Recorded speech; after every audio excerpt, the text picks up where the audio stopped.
संमेलनामध्ये स्थानापन्न झालेले आहे. सर्वांनी हात जोडून जागी म्हणून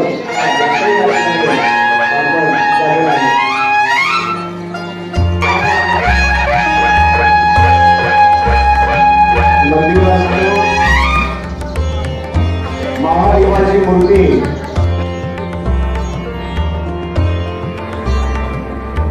आदिगुरु शंकराचार्यांच्या तत्वज्ञानाकडे आज या ठिकाणी सारा जग त्यांच्या तत्वज्ञानाकडे बघताना पाहिलं जातं. म्हणून या ठिकाणी आपण आपल्या उपास्य देवतेची सेवा कशी करावी, हिंदू धर्म या ठिकाणी आचरण कसं करावं, आई वडिलांची सेवा या ठिकाणी कशी करावी, आदिगुरु शंकराचार्यांच्या करून आपण या ठिकाणी शिकावं.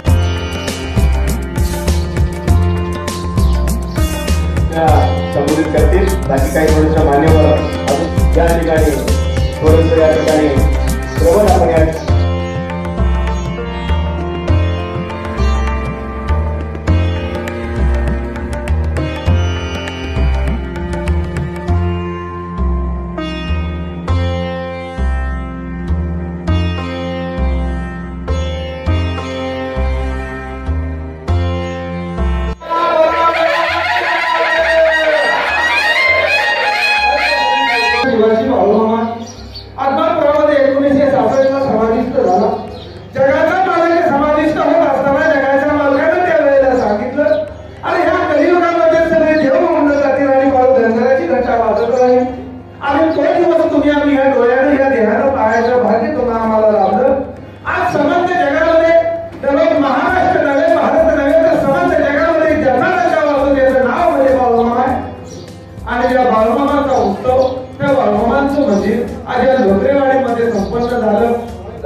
आपल्या कामाच्या कर्माचं महत्व त्याने आपल्या परिवाराला बाळमाच्या सर्व परिवाराला पटवून दिलं आणि त्या सगळ्या त्यांच्या आयुष्यभराच्या घटनाक्रमात वेगवेगळे त्यांचे अनेक चमत्कार, अनेक दिशादर्शक, अनेक प्रेरणादायक प्रसंग आहेत. त्या सर्वांना आपण इथं सांगू शकत नाही वेळेची मर्यादा असल्यामुळे. मात्र त्याने शेवटी आपल्या आत्मावर येते आमच्या पूर्वजांच्या पुण्याच्या जोरावर 4 सप्टेंबर 66 समाधी घेतली. म्हणत होते की जो मला आहे म्हणत त्याला मी आहेच आणि जो नाही म्हणत त्याला मी नाहीच. त्यानंतर सुद्धा बाबाने आपल्या अनेक प्रिय भक्तांना स्वप्नामधून त्यांच्या अडचणीमधून दर्शन देत राहिले.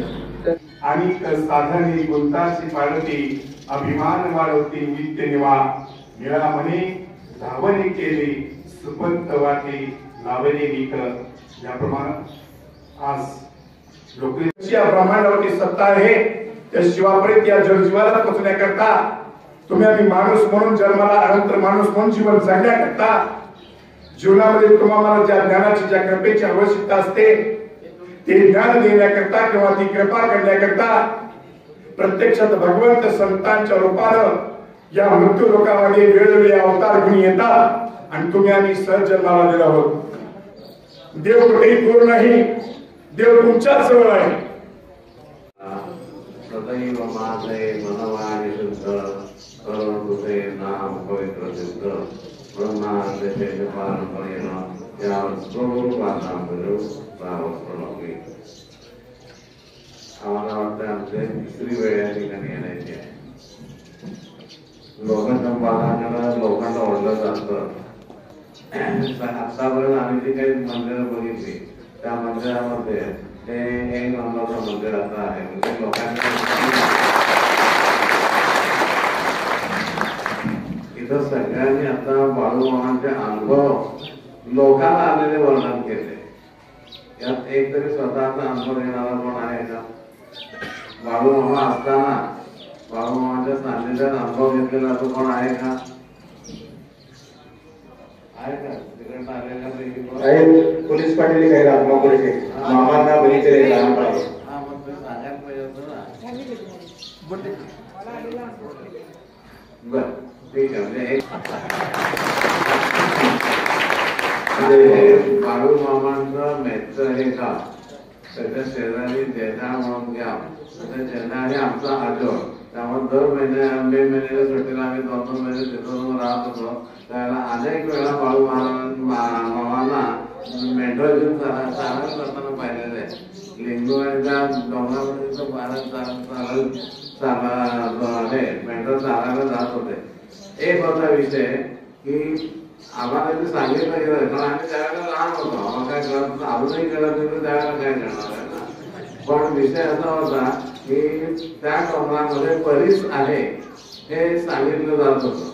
आता परीस बरोबर होता एक डोंगर बाळूमामा करत होते पण परीस सापडायचं कसा तर सापडणार नाही म्हणून काय करत होते त्या मेंढरांच्या पायाला नाला मारायच्या आणि ते डोंगरात चालत व्हायचे. त्या नाला तिथं सोनं होतात तिथं परीस असलेले ते सोनं होत नाही आणि ते अशा पद्धतीनं त्यावेळेला ते सोनं मिळवत होते.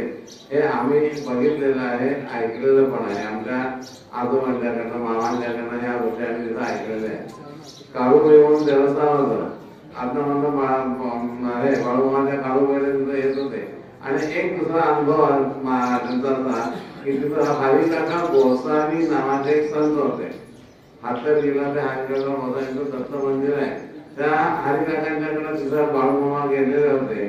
त्यांना भेटायचं होतं. हरिकाका दारातच म्हणजे चौकटीमध्ये बाजूला दोन दगडी बैठकी असतात त्या एका दगडी बैठकीवर बसलेले होते आणि त्यांना बाळूमामानेच म्हटलं तो गोसावी बाबू कुठे आहे तर हरिकाकांनी जा हात तर घरात जा म्हणून सांगितलं. ते स्वतः पुस्तक होते पण सांगितलं असे सगळे बघून आले आणि आल्यानंतर त्यांनी यांचे पाय धरले. अशा या घटना आहेत. संत सुद्धा एकमेकांची परीक्षा घेतल्याशिवाय एकमेकांना मान्य करत नाही, लक्षात घ्या. आता या ठिकाणी आपल्याला सांगितलं की गुरुशिवाय मार्ग नाही पण गुरु कोण करायचा आहे आणि करायचा असतो का आता गुरु मिळावा लागतो हा विचार करण्यासाठी गोष्ट आहे की गुरु हा करायचा नसतो, गुरु हा मिळावा लागतो. कारण गुरु आपली तपश्चर्या किंवा आपल्या कुलदेवतेची उपासना एका विशिष्ट स्तरावर गेली की त्यावेळेला आपल्याला गुरु पुढचा देत असतो. माऊलींच्या बाबतीत काय झालं निवृत्तीनाथ घेऊन त्यांना उपदेश करून गेले. तुकारामांना काय झालं बाबांनी त्यांचा घेऊन उपदेश केला त्यांनी. मग गुरु हे आपण होऊन शिष्याकडे येतात. त्याच्या मुलीकडं आर्धशंकराचार्य सुद्धा सुरेश्वराचार्यांकडे मंडळ मिश्रावरून पहिलं त्यांचं नाव होतं. त्यांच्या घरी गेले, त्यांच्याशी वादविवाद केला. त्यांना तर जिंकलं पण त्यांच्या पत्नीलाही जिंकलं आणि मग त्यांना घेऊन त्या घरी आलेल्या त्यांना या शृंगेरी पीठावर बसवलेलं आहे. हे मोठ्या ठिकाणी महाराज वासपेटी महाराज महाराज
बाळाच्या